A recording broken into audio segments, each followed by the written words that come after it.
بسم اللہ الرحمن الرحیم۔ گرمیوں کی چھٹیوں میں میں اور میری چھوٹی بہن پھپھو کے گھر اسلام آباد رہنے چلی گئیں۔ ایک رات میری آنکھ کھلی تو دیکھا کہ میرے کزن نے میرا ہاتھ پکڑا ہوا تھا۔ میں نے گھبرا کر ہاتھ چھڑا لیا تو اس نے دوبارہ ہاتھ پکڑتے ہوئے اپنی محبت کا اظہار کر دیا۔ مجھے اس وقت کچھ پتہ نہیں تھا کہ میں کیا کہوں، بس چپ رہی۔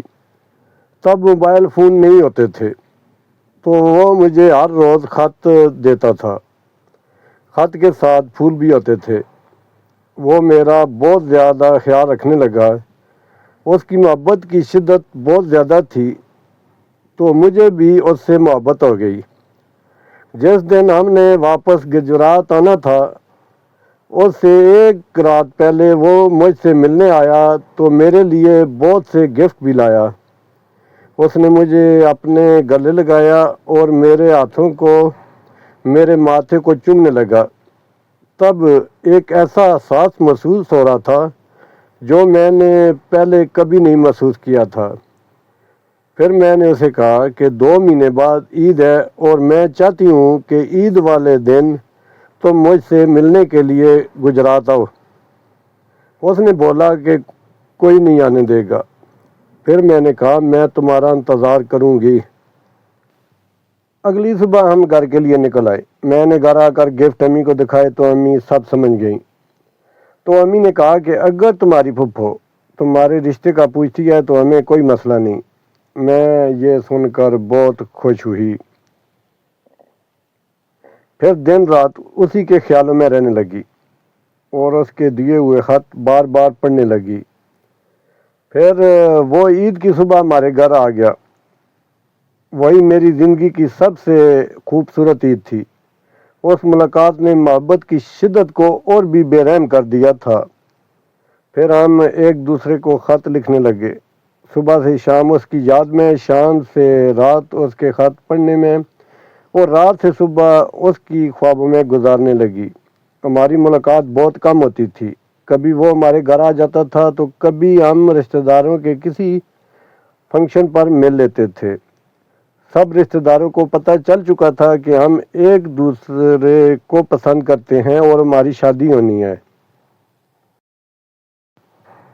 اس نے اپنے گھر بات کی تو اس کے بابا نے صاف انکار کر دیا اور اس کے بابا نے اس کا رشتہ اپنے بھائی کی بیٹی سے کر دیا۔ یہ سن کر میں بیمار ہوتی چلی گئی اور ہر وقت روتی رہتی تھی۔ وہ میرے گھر آیا اور مجھے بولا کہ میں سب کی منتیں کر چکا ہوں، میری بات کوئی نہیں مان رہا، میں تمہیں لینے آیا ہوں، چلو باغ چلتے ہیں۔ میں نے بولا کہ میں تم سے بہت پیار کرتی ہوں پر میں تمہارے ساتھ اس طرح نہیں چل سکتی، خاندان کی عزت مٹی میں نہیں ملا سکتی۔ وہ اس لڑکی سے بھی ملا جس سے اس کا رشتہ پکا ہوا تھا کہ وہی اس شادی سے انکار کر دے، پر اس لڑکی نے کہا میں کیوں انکار کروں، میں خود تم سے پیار کرتی ہوں۔ اس نے اپنے گھر والوں سے بولا کہ وہ شادی کرے گا تو صرف مجھ سے۔ اس کے باپ نے کہا کہ اگر تم میری بھتیجی سے شادی نہیں کرو گے تو میں تمہاری ماں کو طلاق دے دوں گا۔ اس طرح اس نے شادی کے لیے ہاں کر دی اور اس کی شادی ہو گئی۔ کچھ عرصہ بعد وہ اپنی بیوی کے ساتھ ہمارے گھر آیا۔ میں اس دن کانپ رہی تھی، بہت درد میں تھی، کیونکہ کسی کو بھی اپنی پسند کسی اور کے ساتھ برداشت نہیں ہوتی۔ اس کی بیوی میرے پاس آئی اور روتے ہوئے کہنے لگی کہ شادی تو اس نے مجھ سے کر لی ہے پر وہ آج بھی پیار تم سے ہی کرتا ہے، ساری رات تمہارے خط پڑھتا رہتا ہے، مجھ سے تو بات بھی نہیں کرتا۔ میں نے اس سے شادی کر کے غلطی کی ہے، میں چاہتی ہوں کہ میں طلاق لے لوں اور طلاق کے بعد تم اس سے شادی کر لو۔ میں نے اس کی بیوی کو سمجھایا کہ ہاں وہ میرا تھا پر صرف تب تک جب تک وہ کسی اور کا نہیں تھا، اب وہ میرا نہیں بلکہ تمہارا ہے، اور پھر وہ ہمارے گھر سے چلے گئے۔ آج 30 سال گزر چکے ہیں، میں 46 سال کی ہو چکی ہوں۔ امریکہ میں اپنے 5 بچوں کے ساتھ رہ رہی ہوں، 2 بار شادی کر کے طلاق بھی لے چکی ہوں، زندگی میں اذیتیں بھی سہ چکی ہوں اور دھوکے بھی کھا چکی ہوں۔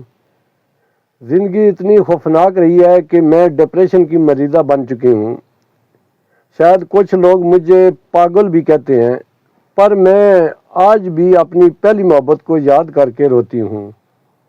پہلی محبت کا احساس ہی کچھ اور ہوتا ہے۔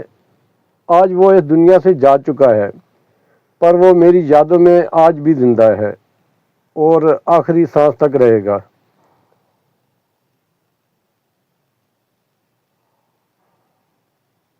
برائے مہربانی میری اس ویڈیو کو آگے شیئر کریں اور میرے چینل کو سبسکرائب کریں اور مجھے شکریہ کا موقع دیں۔